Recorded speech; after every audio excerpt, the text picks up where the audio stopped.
Hello, guys. Live. Hello, hello, Nish, hello. Keisha just entered the building. Ninja, what's going Okay, on, man? he's got the the glasses. glasses. So, I'm not financial advisor. He's just doing the disclaimer like that. We'll let him off for doing the disclaimer like This that. is edutainment at its finest. Right, okay. So, it is currently 6 minutes past 8 p.m. UK time, Monday, the 5th of December 2022.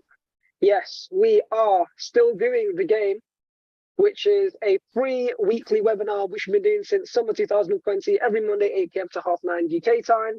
We are doing this in between the World Cup. So shout out to everybody that's locked in the Zoom and the YouTube and watching the replay.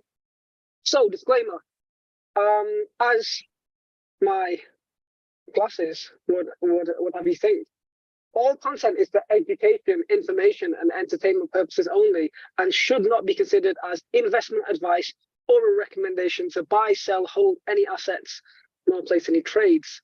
Please always do your own research. Our content is intended and should only be used for informational use only. It is very important to do your own analysis before making any investments, which should be based on your own individual circumstances. You should always take independent professional advice from a professional advisor, or independently research and verify all and any information you may find in our show that you wish to rely upon, whether you wish to make an investment decision or otherwise. All investments come with this very, very important word. Risk. Risk. There you go. Please always do your own. This is another very good word. Research. There we go. Big ups to Arisha. She's one of our frequent attendees. We are not financial advisors, and we do not intend to be perceived or received as financial advisors. Would a financial advisor wear these glasses? No, they wouldn't. However, we are working in collaboration with several accredited advisors, and they don't wear such sunglasses. If you're unable to mitigate your risk, please contact us immediately. You can do that by DMing us on Instagram, blockchain.sensei, tweeting us, blockchain.sen, or emailing us at hello@blockchainsensei.com and requesting an accredited financial advisor, and we will certainly refer you to an accredited financial advisor, which again, neither myself, nor Michael, nor Keish are qualified. If anyone is a financial advisor, speak now or forever hold your peace. Nope, we have no financial advisors. Cool. So what we're going to do, we're going to shake up the order of things a little bit today. So normally we go straight into the news, but we've got special guests today. Right? So exactly. We're gonna do things a little bit different. We're going to do part of the news, just one part of it. Then we're going to go to our special guests, and maybe some of the things that are in the news might be conversation topics. Who knows? And then we'll come back to the news to wrap up today's show. So the news has just been posted on the Blockchain Sensei Instagram. So if you go to that, Ninja, it should have loaded. Certainly. I say that, and I'm literally looking at the bar, loading up the news, and it's not doing it very fast. So that's absolutely terrible that it's not loaded it. Let's go through the news that we know has happened this week. So we've just come back from an event with the CEO of Animoca Brands. So the entire, I don't know if you caught the whole entire thing. Did you catch the whole entire thing, Keish? I got the whole entire thing, guys. This is incredible. This is like, it was a really good talk, and there he is talking. It was, really incredible talk, really in depth. And, it's kind of funny. We saw quite a lot of slides that we actually have. So it's kind of like, we know we're doing the right thing, innit? Definitely. Like that slide there. Oh, yeah. I definitely recognize it. Bro, we have the same slides. Yeah. Pretty crazy. By complete coincidence as well. But you might as well, the news is up now. So let's just cover the news quickly. Refresh.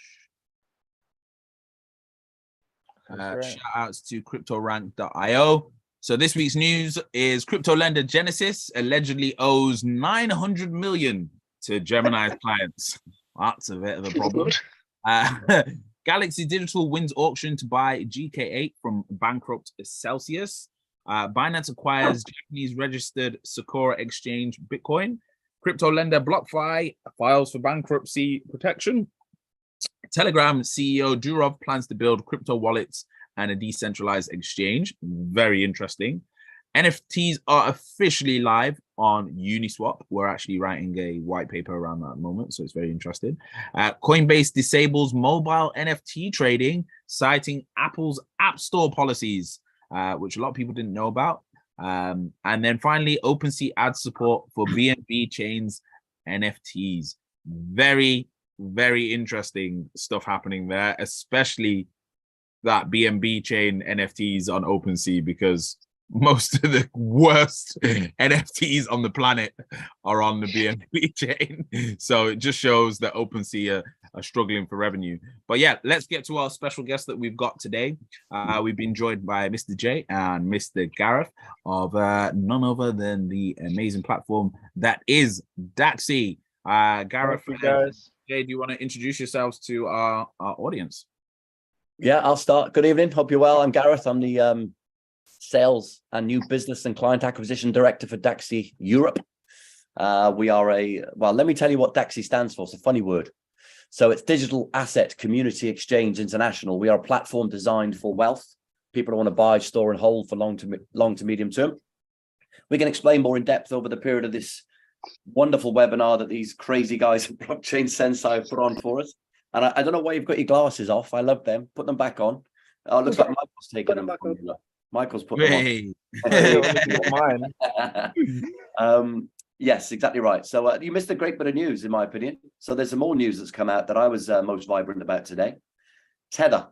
Have you seen what they're doing? No. Tether are launching a Euro Tether. No, they're not. And they're launching Tether Gold.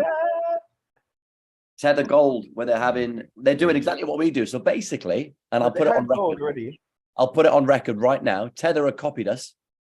We've been tokenizing precious metals since 2017 for our investor base to buy and store in smart contracts in the best form of investment purchases, as is blockchain technology since 2017. Tether are now announcing their own version of it. It's going to be launched on Hubai Global to start with as a beta test version, and then they're going to roll it out worldwide, no doubt, because Tether are a very big player in the game. So that's a big bit of news that I saw today that intrigued me, made me frustrated because they've copied us. Plagiarism at its best there. It's like the slides that you took, Keish, from that fella today that you went. No, we had it before him. Yeah, we had it before him. That old chestnut. But yeah, that's who I am. I'm Gareth. Lovely to meet you all, and a pleasure to be here. And hopefully we can give some insight into who we are and what we do and why we do things differently in the world of crypto, because it can be done differently, it can be done better, and it can be done with the client in mind. Yeah, nice. And Jay? And me, I'm going to echo a little bit what Gareth said, I suppose, because I work with a chap every day. But yeah, I'm Jay.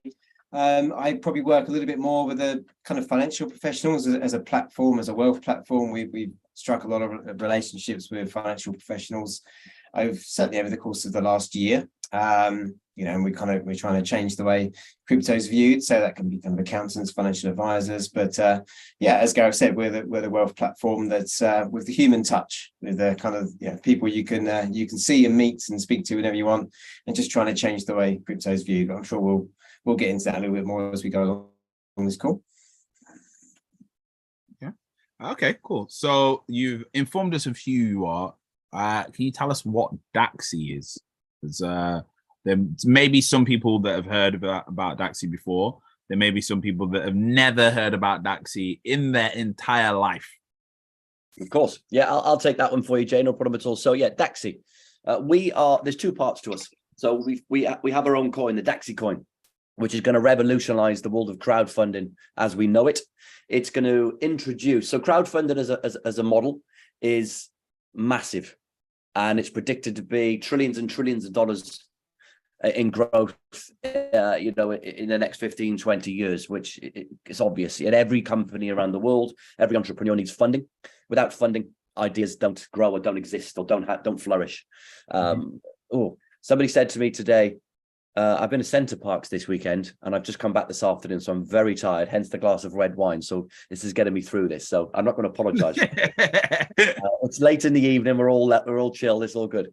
Somebody used the terminology, which was kind of a bit cheesy, but I kind of liked it. Blockchain can be the photosynthesis for growth in the crowdfunding world. That took me. I like that. I was like, I like the idea of that. I might get onto my marketing team to add that into some of our banners and things. But it makes sense. So crowdfunding itself is a trillion-dollar, multi-trillion-dollar asset class that is kind of, it's restricted at the moment. So a company here in the UK that has a great idea for the next, tech innovation, but fundamentally go to VCs here in the UK. There's inherent problems with that. Is number one, if they've got no history as an entrepreneur or as trading volumes, as turnover for their business, they're not going to really get the money they need. They're going to laugh them out the door, from stage one. Doesn't mean it's a bad idea. Doesn't mean there's not great people behind the scenes. Doesn't mean it's not going to flourish and be the next Apple or Amazon or Google or whatever it may be. And then obviously you've got the geographical problems that come with that. What blockchain is able to do is it kind of makes everything global with a touch of a button. So we are revolutionizing the opportunity for entrepreneurs around the world, no matter where you are, as long as you've got internet access, you are, and you're not an idea, you have the ability now to crowdfund, and that's what we're going to revolutionize with our own coin. Please go to daxcicoin.io to have a look at our coin specifically. But what me and Jay are responsible for specifically is more our platform. So we also have a platform that sits alongside. Of course, you can buy the Daxci coin with us, but you can also buy it on some major exchanges, HitBTC, Bit4X, and obviously all the decentralized exchanges such as Uniswap and so on. However, the platform itself, Daxci platform, is designed specifically in such a way to look after people. Jay used the words human touch, and that is fundamentally what we do here. We are not, our user interface isn't designed for the trading world, and we are not shy about coming forward in that point. I think it's quite important. Any new user that comes to our platform and looks at our user interface, it's been designed specifically for many reasons. Number one, people who are new to crypto. Okay, let's be honest. When people are new to crypto itself is convoluted. It's scary. It's confusing. Yeah. And then when you log into an exchange that comes top on Google, Binance, Coinbase, Hubai Global, and so on, it's then a trading exchange that's designed and set up as user interface, no different to the wonderful world of traders for the last 100 years. Well, that's confusing. What do I do? What's the stop loss? What's the future? What's the derivative? And they get confused and scared. Guess what? I think some of the reports that we did in conjunction with some of the companies out in the US was that over 75% of people who are new to crypto in the UK specifically find an exchange after they decide, I like the idea of that, I want to get me some of that, go to an exchange and either stop because they get scared and confused and then come away and never revisit it. Or two, they put £500, £1,000 in, and they probably lose £200-350 making mistakes in fees, buying something, selling it because they've clicked the wrong button. All of a sudden, their portfolio is down, but it's not because of the asset class. It's just because they're not educated on those platforms. So the way that we've been designed and the way that we create our user interface is really, really, really, really, really, and another 15 reallys, easy. So that you don't really have to have any knowledge or experience in the world of trading. And obviously we approach cryptocurrency as an asset class that's investable. Again, we don't offer every coin that exists. So there's all these meme coins and all these weird and wonderful coins that personally, hand on heart, I buy these coins on a different platform because I'm indoctrinated into the world of crypto, have been for 4.5 years. We're now considered old school in this industry. We've been in the industry for more than 60% of its existence, which is rare to find people like that. So I do a bit of that on the side. I'm not saying these coins are good, bad, or indifferent. However, when it comes to wealth and long-term growth, you need to buy the assets that actually have an intrinsic value and do something physically. So what I mean by that is they drive revenue.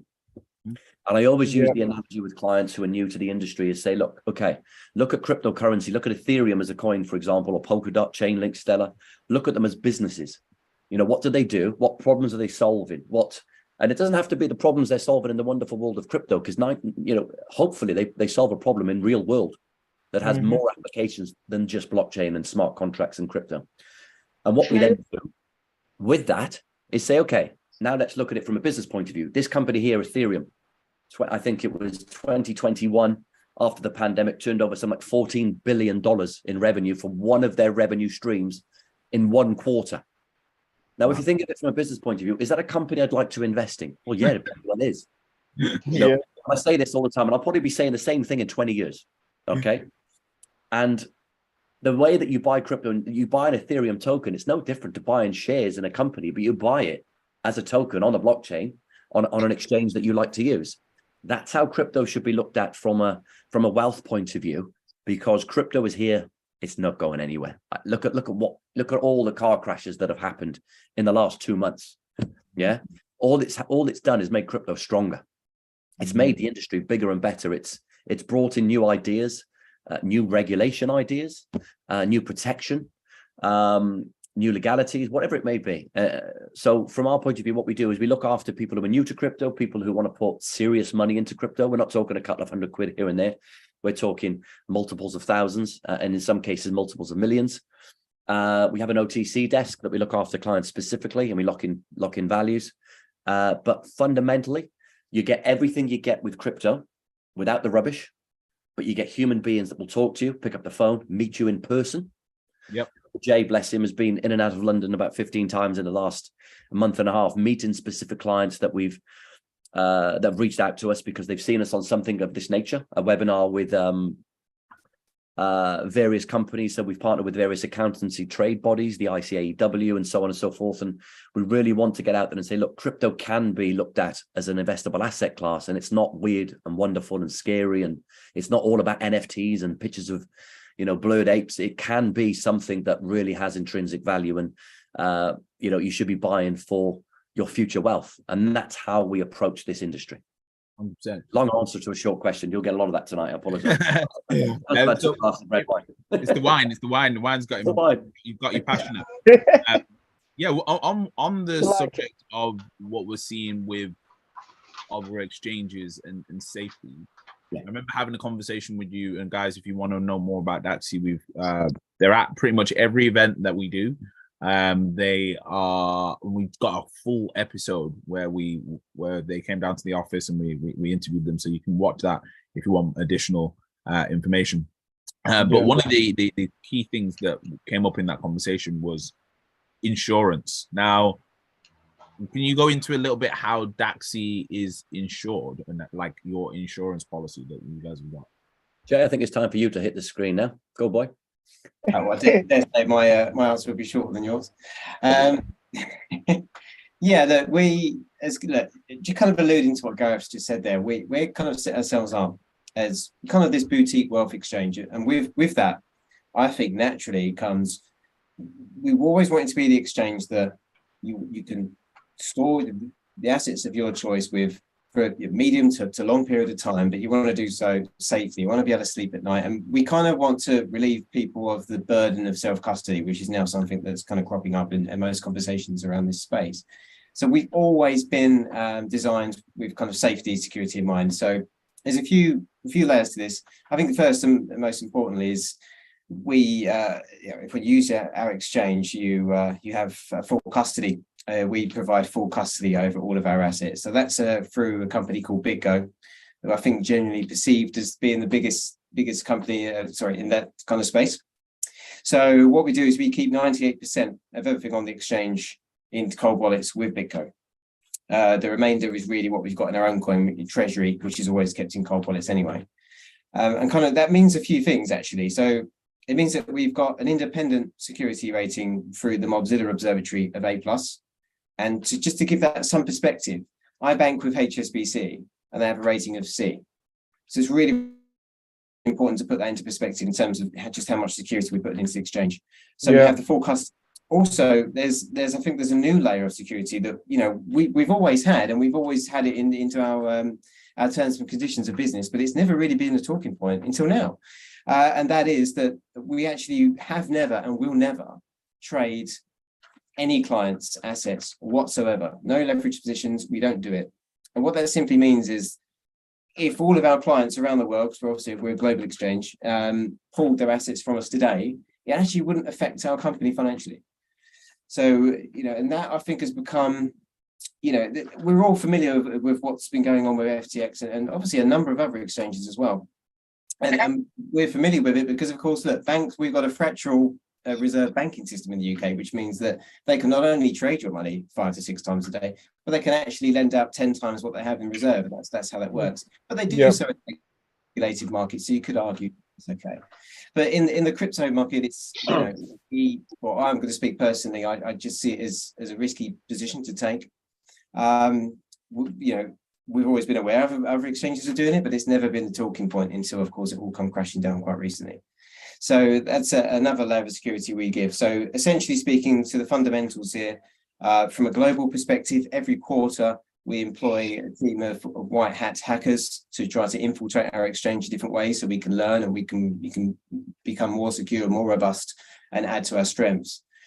But when you invest onto this exchange, it's somewhere that you have peace of mind.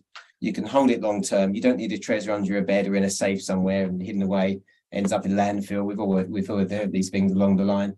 It's just somewhere safe and secure to buy and hold over a long period with full custody given as part of that service. Amazing. That's something that I think a lot of people now need to start looking at on the exchanges that they're using. Is you need to, if you've got your money on an exchange, you need to go and look and find out if that exchange trades your money. Because like you said, a lot of them say it on their websites quite clearly, you put your money in our exchange, we're going to go crazy with it. We're going to the casino with it. So it's important that you go and look at that. And I think one of the key things that attracts me to what Daxci are doing is the fact that, yes, you're not trading the funds that people deposit, but you're keeping it in cold storage, which is even better because, yeah, you can keep it in a MetaMask, but then what happens if the MetaMask gets hacked? What happens if something happens? Yeah, because we hear of these things happening, whereas it being in cold storage, just, I don't know, it's just a layer of safety and a layer of confidence that I guess it provides people. We're getting a lot of love for that on the IG live at the moment. Big shouts to Eddie and the NFT bad boy. He's on here as well. So yeah, people are loving the cold storage factor. Yeah, exactly. Big crypto and cold storage. Okay, brilliant. It's I don't understand why every platform hasn't kind of thought that process is the common sense approach. Look, I know companies like Binance, etc. They're huge. You're talking hundreds. You're talking billions and billions and billions and billions every day, every hour. But at the end of the day, it should be, if it's 1 Bitcoin or 1 million Bitcoin, the enter button's still the same. If I can add to that, it's really important to know because look, as a company, we kind of embrace regulation. We see it come in, not so much on the asset class, of course, but just how exchanges work, how transactions are managed. So we sit and work very closely with the FCA. In fact, we sit on a roundtable with them, and we've recently contributed to the CP22 paper, which comes out in April. And so it's worth knowing to put that in context, because I think some people may not know this, that when it comes to exchanges, in the UK or around the world for that matter, there's absolutely no regulatory obligation for them to have a custodial at all. So they don't need to. So it's not fair to perhaps, bash them because they don't have the same custody service that we have. Because I'll be honest with you, it is expensive. So it's, it's a bit of a financial burden for a company to undertake. But there's no obligation for it. So it's always a key point as well. If you do, hold your money on the exchange. I know with the FTX situation, and I've kind of seen it on Twitter, it sent a lot of people running to the hills. They're like, oh, goodness me, I'm going to take everything off the exchange. It's no longer safe. Whether they're trading your assets or not, it's, they're not all of them are doing it. Certainly FTX are doing it in a little bit more of a irresponsible way. But in terms of custody is such a great thing, and we're proud to offer it, but there's no obligation to do it. We've kind of gone out of our way for that one, and that's because of the kind of wealth mindset we have. And also, and I know we're going to allude to it in this call, we've pioneered some tax efficient routes to crypto that are unique just to us. And we simply have to have the custody there to be able to provide those kind of tax efficient routes, which I'm sure we'll speak about along the line. Yeah, to add to Jay's point, if you're going to approach people who are going to put 10% of their net wealth into crypto, or digital assets. Let's use that terminology because it's more overhanging. You know, the first question, anybody who's got any financial savviness, their first question they're going to ask is, what's my tax liability? And if they don't have that first question, then they're not financial savvy, bottom line. Yeah. So first question is safety and security and my tax liability. So when you come to a business model and you put this business model together, you're right, we want to look at clients who do this, this, and this. We want to approach this marketplace.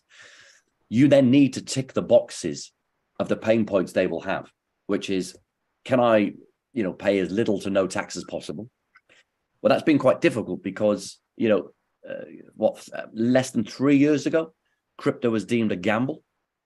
Therefore, tax was irrelevant. It was deemed the same as if you went to, a high street, casino right now and put all your cash, on red, you pay no tax on your winnings. Crypto was deemed the same way because they felt that it didn't exist at the time. It wasn't anything. It was that, wasn't it?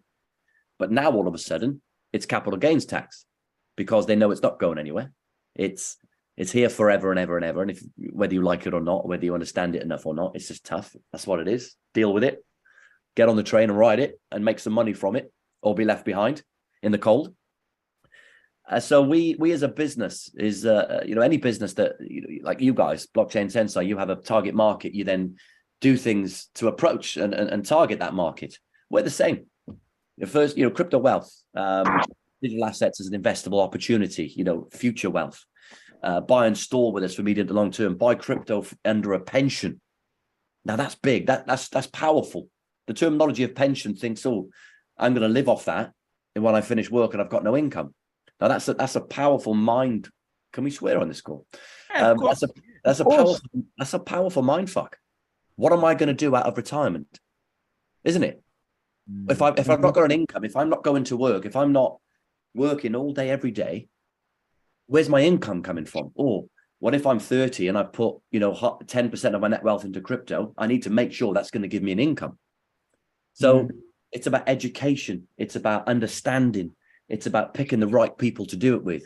And then it's about making sure the capital gains tax at the back end is as little as possible, if not zero. And believe it or not, these aren't routes that we've created and designed ourselves. These are routes to market that have existed for 30 plus years in the investable asset world, whether it be regulated or unregulated investments. So stocks and shares, derivatives, property, or government-backed bonds. You can buy these things under a pension scheme that has no capital gain tax back end. It's been like that for 30 odd years. We simply, and I'll give Jay the credit for this, has gone out to market and said, look, Mr. Pension companies and ISA companies, there's ISAs that are fundamentally the same thing, and said, look, your clients want to invest for the long term. Look at the returns Bitcoin specifically has had since its inception. Well, it's outperformed every other asset class in history of asset classes, bottom line. Yeah. So why not have a portion of your net wealth in crypto? Because guess what? It's going to perform better than everything else because history tells us it will.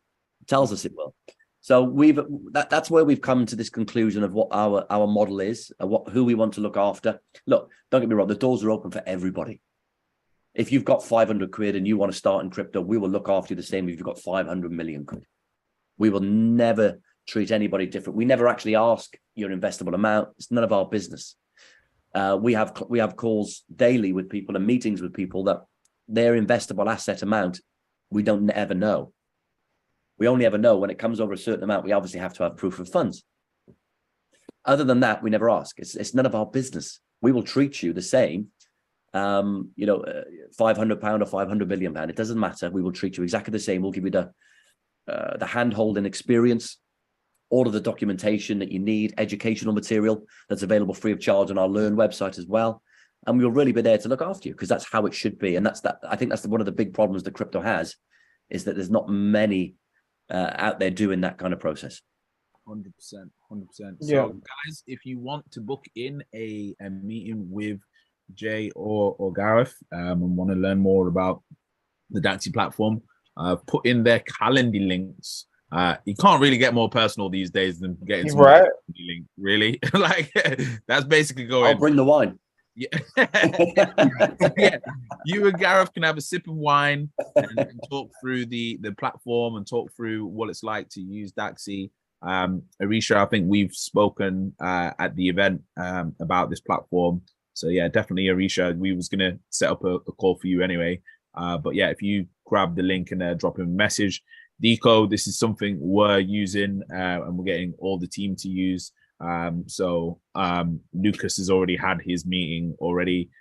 So yeah, if you book in a session for yourself as well, Deco, and then we'll go from there. Anyone on the YouTube or on the Instagram, please just message us and we'll provide you with the link. Yeah, and then we'll go from there. But yeah, guys, thank you so much for the time. But before we go on to the news, let's get some questions from some of the audience. The Instagram live has just ended, but I'm going to start it back up. Okay. Let's go.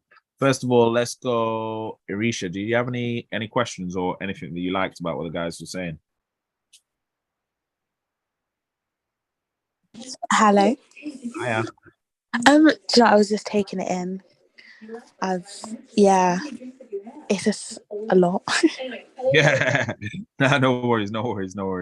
Yeah, well, like I said, what would probably be good is if you take one of the calendars that we've there, and look in a meeting with these guys. As you can see, it's super friendly, super easy to work with. And yeah, they'll talk you through how the platform works. No worries. We'll go to Deco. Deco, any questions or anything that you liked about what the guys were saying? Yeah, no questions mine. I like what you're saying though. Oh, okay. Very interesting to learn more about that in the meeting, but no questions in general at the minute. Perfect. No worries. Yeah. And then Crypto Boss, you just joined us, so I think you missed some of the interview, but it's going to be out on YouTube. But yeah, did you have any questions or anything that you liked based on what you did catch?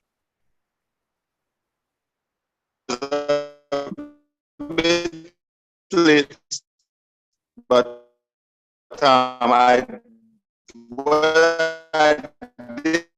okay, we're struggling to hear you on our side. Yeah, you're stuck in the matrix at the moment, buddy. You sound like a Decepticon. We're only getting the Transformer version of you, unfortunately. You're gonna have to type it in, unfortunately, buddy. Yeah, put us under pressure, guys. Come on, ask us any question, warts and all. We'll give it. We don't care. There's no. We're super transparent. We want everybody to know everything. If you ask us a question that you think is, I don't know what's the terminology, something that's it's a bit close to the mark. We don't care. We literally are here to, demystify this weird, wonderful world of crypto that people get scared about, to make it unscary and approachable. That's not even questions. Can we open it up to questions about FTX? Maybe even. Yeah. Ask me any question you want. I've got so I'll take my corporate company crypto hat off and I'll give you my honest opinion on FTX. All right, cool. So I'm going to go for it. What's your thoughts on why the FTX thing happened? Because it was backed by some of the biggest players in the game. It was backed by your BlackRocks. It was backed by your Sequoia Capitals, by your Andreessen Horowitz. It was backed by everybody, but still managed to have nonsense and shenanigans happening. Like, there's a few key words to the answer to that question: greed, naivety, lack of due diligence, and lack of education. So if you're going to go in heavy into a company, I do a few things on the side with regards to introducing people to people who have, I've got a few people that fund deals, whether it be property or whether it be investment companies, that kind of thing. And believe it or not, me and Jay, our desk gets filled up with companies who want funding because of the Daxci crowdfunding model. We say, look, hold out, we'll be ready for you in the new year and so on. And I think all of those things, and also I think just because you're a crypto billionaire doesn't mean you have any business education. Doesn't mean you have any. Facts. Do you know what I mean, though? Because it's happened. What has it been? 10 years They've had a really great, wonderful idea that's paid off. But if they were asked to go and be the CEO of a Fortune 500 company with 10,000 staff and 16 areas of revenue, would they cope? Probably not, because they've got no experience in a world of, business acumen and understanding business and the fundamentals of business. Yeah. Crypto and business are two very different things. And the quicker that they are merged together, and the people running these massive crypto companies, like, for example, with us, and I'm going to talk about us because why not? Our founder is a crypto guy through and through, right? But we knew that when we were growing and we sold half of our ICO coin, and we were then launching, and we thought, right, now our tech needs to be brought in, but we're a bigger picture than that. We have a platform as well that needs to have a business acumen and a business mindset to approach a different target market away from ICO coin buyers. We brought in somebody that had no crypto background, but guess what background he had? Business background running massive businesses around the world, grew businesses from £50 to £50 million in the space of 6 months, and grew a business from a 2 million turnover to $1.5 billion turnover.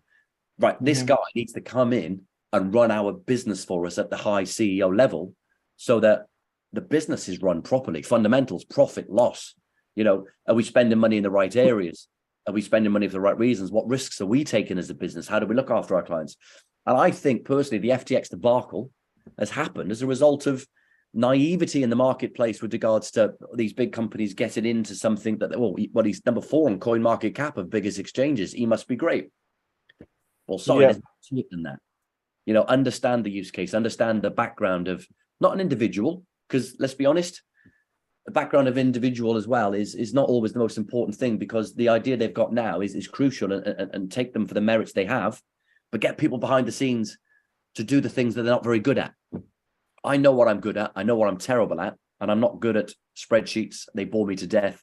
I'm not good at the detail, but I'm good at, other things. So concentrate on the things you're good at and bring in and delegate other people to be good at things you're not so good at. And I think there was a big problem with the FTX thing around that. And just bad business decisions. Why would you leverage your clients' assets without their knowledge? Yes. To the percentage they did that made them, it's so true. It doesn't make any sense. Why would you do that? It makes me think. Sorry, in my opinion, he has no regard for his actual customer base. He doesn't care about them. Exactly. And that's what it is. Yeah. But we not just us, but I think any walk of life is that if somebody invests into you, and crypto, one of the biggest strengths of crypto is it's the most liquid investable asset class that's ever existed. All of a sudden his business decisions made his exchange illiquid. That thing you said in the news this morning is because he did the opposite of what crypto is for. And also the decentralized nature of cryptocurrency. Why is there only one individual making all the decisions? Yeah. Doesn't make any sense. Why is it not a DAO? When you get to a certain size, I think in the crypto space, if you consider yourself a crypto firm, if you get to over a certain amount of revenue or a certain size, you should then automatically become a DAO, in my opinion. This is my opinion, not Daxci's. Because then all of a sudden you become everything crypto was invented for, decentralization. I love that. Preach, Gareth, preach. Hallelujah. Preach, Brother Gareth.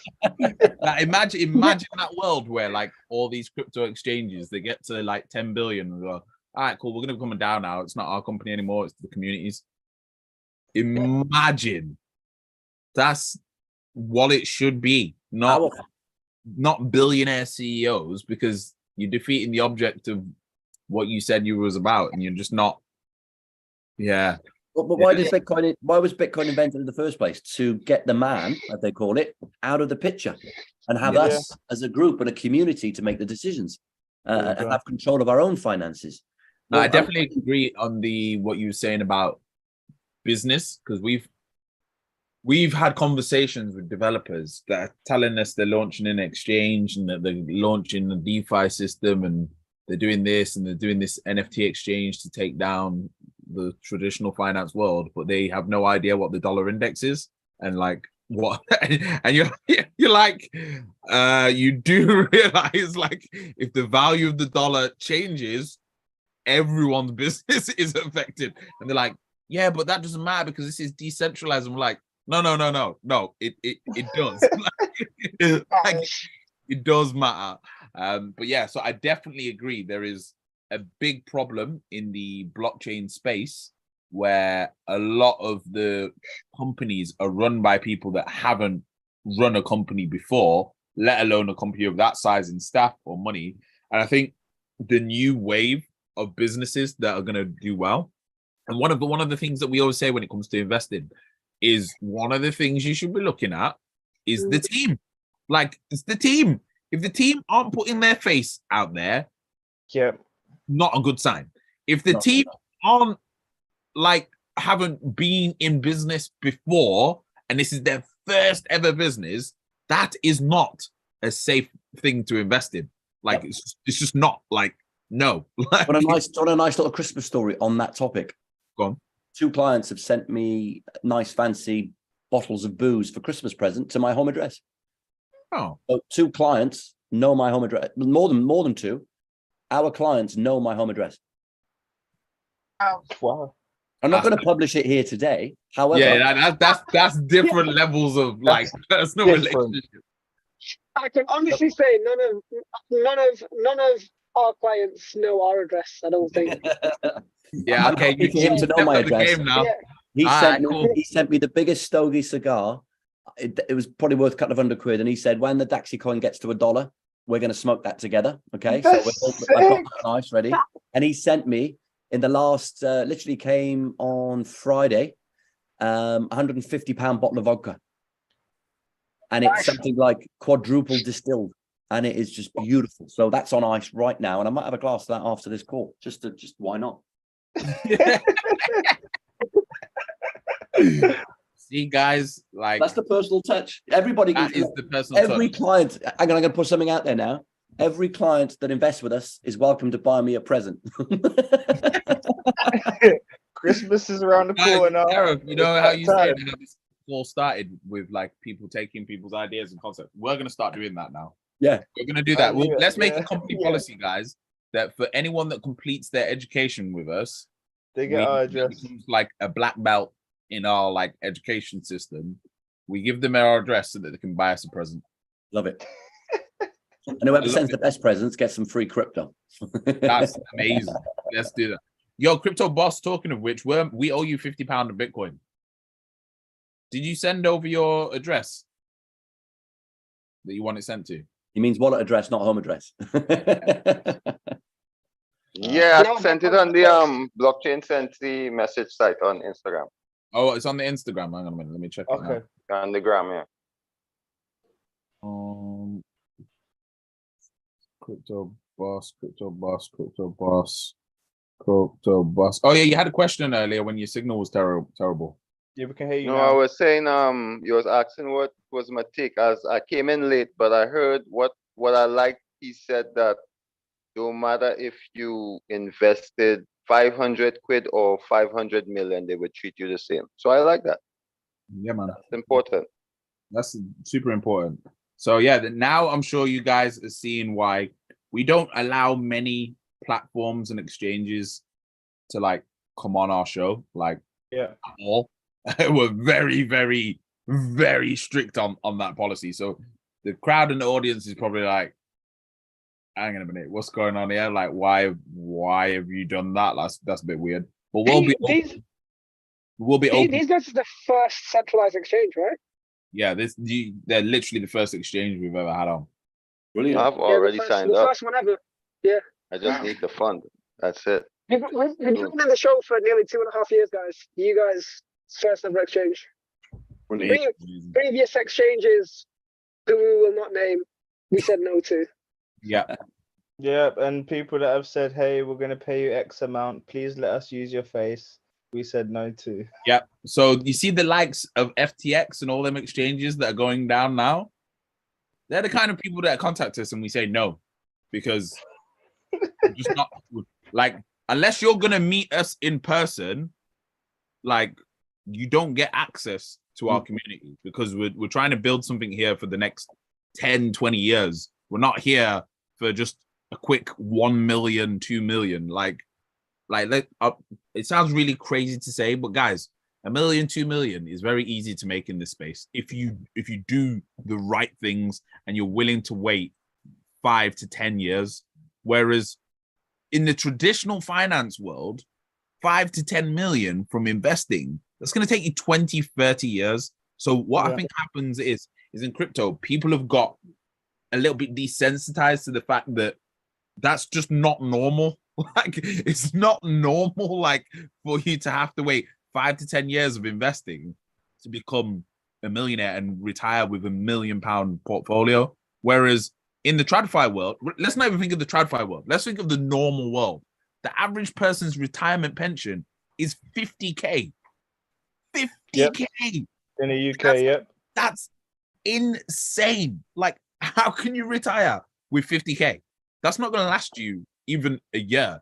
So just by being involved in this space and just dollar cost averaging and having people like Daxci to be able to go, all right, cool, what's your budget? And these guys can put you in contact with financial advisors and accountants as well. So like, everything we can't do and we can't provide for you, these guys can. And we wouldn't invite. Also, I'd like to add, in addition, we do education, but also Daxci has education on their platform that is specific to coins and assets that are on their platform as well. So if you guys haven't found enough and are still looking for more information on these specific assets, then there's a platform for you guys as well. So in complete honesty, we have a referral link with those guys with Daxci.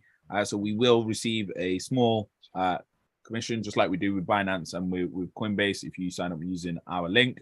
So please sign up using our link. Just total transparency with you guys, just because we think that's the right thing to do.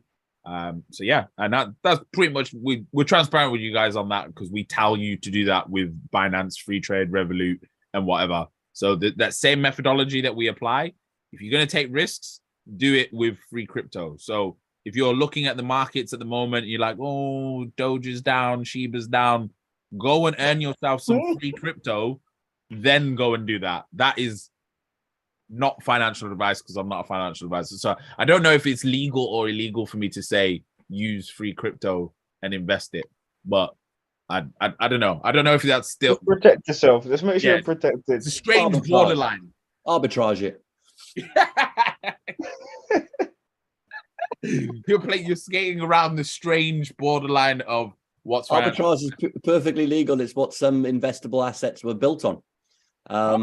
Yeah, it's the stuff. Even as a non-financial advisor, you're allowed to talk about arbitrage.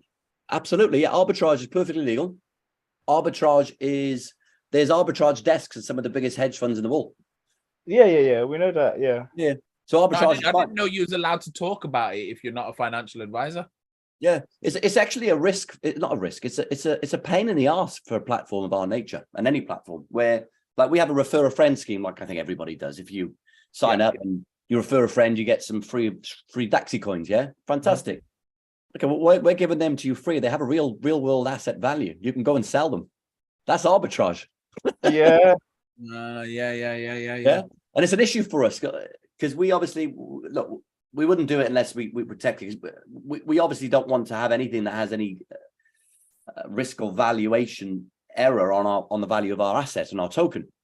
You know, especially in the early stage where we're literally launching the tech in the new year, well, the end of this year, and it's going to go live. We're going to start funding our first deals Q1 2023. You know, you don't want let's give 1 million free coins away to get some people to love us and use us, which is great. And all of a sudden they go and arbitrage those coins on an open market, and the coins had a 3% downward spike. You know, we don't want, not that it matters in the grand scale of things, because our use case is all about our real world technology and the fact that it's going to power the crowdfunding world, and the trading volumes will inevitably become relevant in 2 years onwards. However, you don't want that to happen, do you? But arbitrage is fine. It's not a problem. Do what you need to do. Earn your money. You know what? I think we might have to do a whole episode just talking about arbitrage then. Yeah. Yeah. Because we're allowed to. Yeah, and also obviously look all the different exchanges or trading platforms that exist. If you're lucky enough to have multiple screens like we are, you could log in, you could buy an asset here, sell it there, because the lag, and the slippage is of such a value that you can make. And if you do that right, if you time it right. But let's be honest, that's a professional trader. Something we saw when we was researching our most recent paper.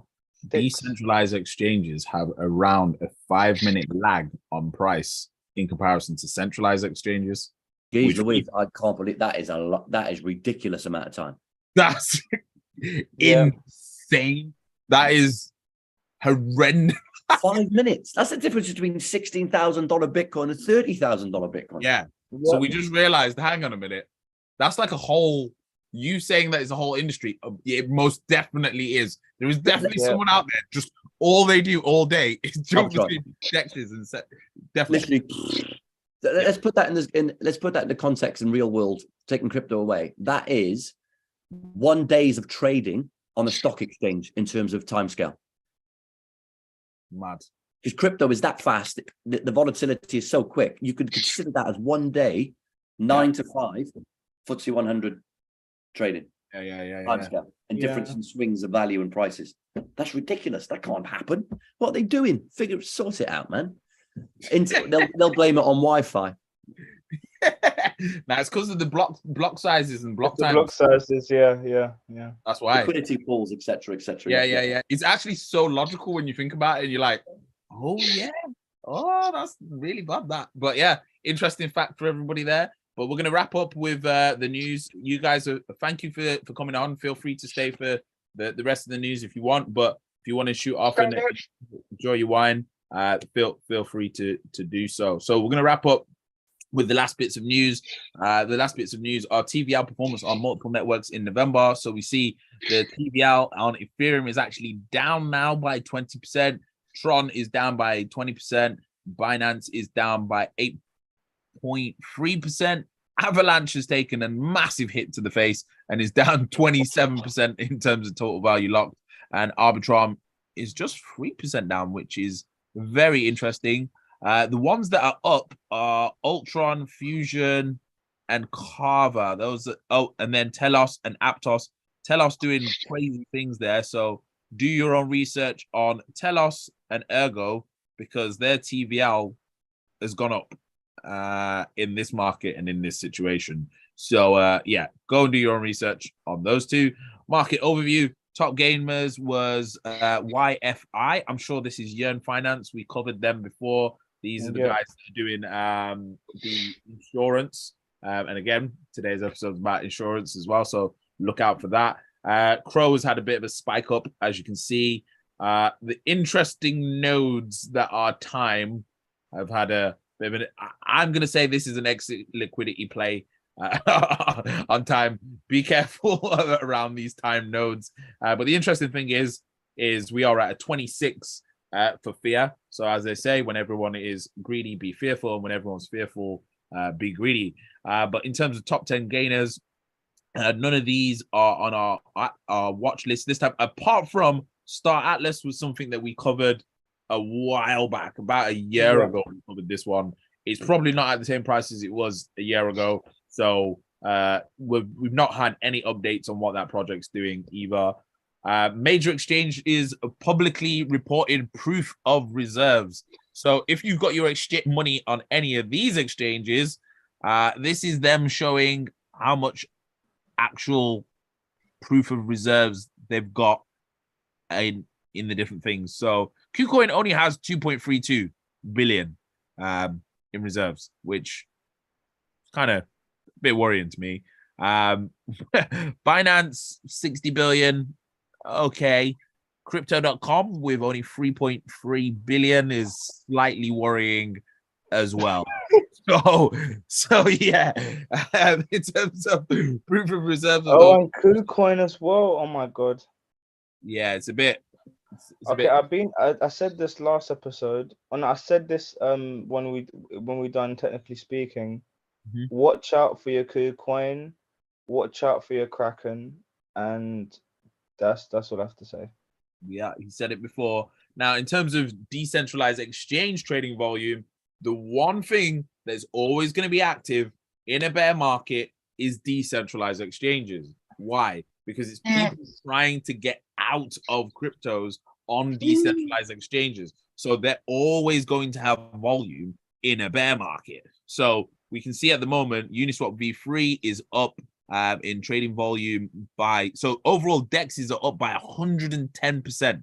So it's these DeFi plays that are leading the way. We can see the balancer is up 266%, which is crazy in terms of transaction volume. So for you DeFi degens, what is this doing? If they're having increased volume, it's doing one thing: it's giving them more revenue.